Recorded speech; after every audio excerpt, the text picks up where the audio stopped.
અમદાવાદની સિવિલ હોસ્પિટલમાં air India AI 171 દુર્ઘટનાના 1 મહિના પૂર્ણ થવાના અવસરે વિશેષ કાર્યક્રમ યોજાયો. હોસ્પિટલના સુપ્રિન્ટેન્ડન્ટ ડોક્ટર રાકેશ જોશીએ દુર્ઘટનાના સમયે રાત દિવસ સેવા આપનાર વર્ગ 4 કર્મચારીઓનું સન્માન કર્યું.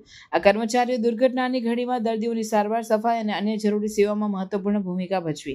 કાર્યક્રમ દરમિયાન ડોક્ટર રાકેશ જોશીએ વર્ગ 4 કર્મચારીઓને પ્રમાણપત્રો એનાયત કર્યા અને તેમના પરિશ્રમ માટે આભાર વ્યક્ત કર્યો. તેમણે જણાવ્યું કે આવા કર્મચારીઓના નિષ્ઠાપૂર્વકના કાર્યને કારણે અનેક જીવ બચી શક્યા હતા અને દર્દીઓ તથા તેમના પરિવારજનોને યોગ્ય સારવાર મળી શકી હતી. આ પ્રસંગે દુર્ઘટનામાં મૃત્યુ પામેલા પીડિતોની યાદમાં 2 મિનિટનું મૌન પણ પાળવામાં આવ્યું હતું. હોસ્પિટલના તમામ સ્ટાફ અને અધિકારીઓએ દુઃખ વ્યક્ત કરી પીડિતોના પરિવારજનો માટે સંવેદના વ્યક્ત કરી.